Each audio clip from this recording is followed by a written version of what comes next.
Hello guys, welcome back to another vlog. Hope you are doing well. उम्मीद है आप लोगों ने लास्ट व्लॉग एंजॉय किया होगा।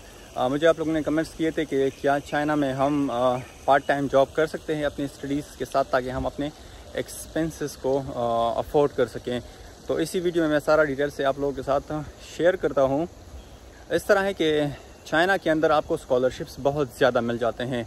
बैचलर्स में या अंडर ग्रेजुएट स्टडीज़ में उतने स्कॉलरशिप्स नहीं होते हैं, लेकिन अगर आप मास्टर्स के लिए आते हैं या बैचलर मास्टर या पीएचडी के लिए आते हैं तो बहुत ज़्यादा स्कॉलरशिप्स है। उतने स्कॉलरशिप्स आपको मिल जाते हैं कि आपको यहाँ पर आपकी तो फ़ीस है वो भी कम्प्लीटली माफ़ हो जाती हैं, और साथ साथ आपको यूनिवर्सिटी स्टाइपेंड भी देती है। मतलब आपके महीने के जो खर्चे हैं वो बिल्कुल आसानी से पूरे होते हैं। इसी वजह से चाइना में वर्क गवर्नमेंट की तरफ से बिल्कुल भी अलाउड नहीं है। ये इल्लीगल है अगर आप पार्ट टाइम जॉब वगैरह करते हैं। शुरू में जब हम 2018 में आए थे तब तो बहुत ज़्यादा रिस्ट्रिक्शंस थी, और रिस्ट्रिक्शन इस तरह थी कि अगर आपको वो पकड़ लेते हैं तो फिर वो आपको डायरेक्ट डिपोर्ट कर देते थे।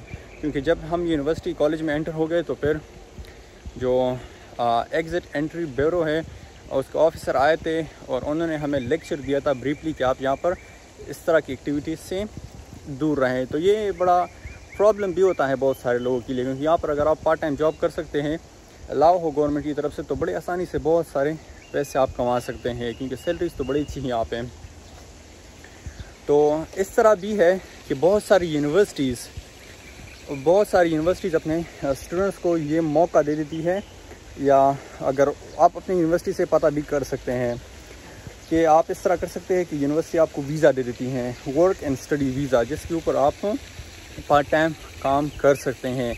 वो यूनिवर्सिटी वाले आपकी स्टडी स्केजुअल को देखते हैं। अगर आपका इतना ख़ास स्केजुअल ना हो जिससे आपकी स्टडी इम्पैक्ट हो तो फिर आपको अलाउ करती है, लेकिन ये हर यूनिवर्सिटी नहीं करती। बहुत कम यूनिवर्सिटीज़ हैं तो वो करती हैं। आपको क्या करना होगा वो देखते, रिक्वायरमेंट्स ये होती है कि आपका जीपीए ठीक हो। एक जब आपकी जीपीए ठीक हो फिर आपको ख़ुद जॉब्स ढूंढना पड़ेगा। फॉर एग्ज़ाम्पल आप किसी कंपनी में या इधर उधर पार्ट टाइम जॉब ढूंढ लेते हैं, आप अपनी यूनिवर्सिटी को बता दें, अगर अलाउ करते हैं वो, तो फिर आप अपने जहाँ पे आपने जॉब ढूंढा है वहाँ से आप सेवरल जो डॉक्यूमेंट्स है वो आपको यूनिवर्सिटी फिर बता देती है, वो आप ले लेते हैं, और यूनिवर्सिटी आपको पूरे फाइल तैयार करके दे देती हैं। आप जाके ख़ुद ऑफिस में जो वीज़ा ऑफिस होता है वहाँ पे आप ख़ुद जमा करके वीज़ा के लिए अप्लाई कर सकते हैं। तो ये बहुत ही सिक्योर तरीका है। अगर आप यहाँ पे जॉब करना चाहते हैं और यूनिवर्सिटी आपको अलाउ कर देती है, वीज़ा दे देती है, वो आपको सब कुछ देख लेती है, वो आपके लिए सबसे बेहतर है। अदरवाइज़ अगर यूनिवर्सिटी अलाउ नहीं करती तो फिर इल्लीगल है, और उस सूरत में अगर आपको पकड़ लेते हैं तो तब तो डिपोर्ट करते थे, लेकिन अब मैंने बहुत सारे लोगों से सुना है कि वो आपको फ़ाइन कर देते हैं। अगर फॉर एग्ज़ाम्पल आप किसी इंस्टीट्यूट में पढ़ाते हैं और उन्होंने आपको पकड़ लिया, उनको पता चल जाता है, यहाँ पे सिस्टम बहुत ही तेज़ है, पता चल जाता है। अगर उन्होंने आपको पकड़ लिया तो आपको भी फ़ाइन कर देते हैं, और उस इंस्टीट्यूट को भी फ़ाइन कर देते हैं कि क्यों आपको इल्लीगल हायर किया है। तो इन चीज़ों में बहुत ख्याल रखना होता है। और तकरीबन अभी जो मैंने सुना है तकरीबन 2 वार्निंग्स आपको दे देते हैं, उसके बाद आपको डिपोर्ट करते हैं। लेकिन एहतियात करनी चाहिए, और हर बंदा अपनी सिचुएशन को खुद देख सकता है, डिसाइड कर सकता है कि what is the best way for me to choose. और स्कॉलरशिप्स तो बहुत अच्छी मिल जाती हैं, वो भी बहुत ही ज़बरदस्त ऑप्शन है स्कॉलरशिप्स के अलावा। और जब आप अपने स्टडीज़ कंप्लीट कर लेते हैं तो फिर आप लीगली जॉब के लिए अप्लाई कर लें और वीज़ा हासिल कर लें।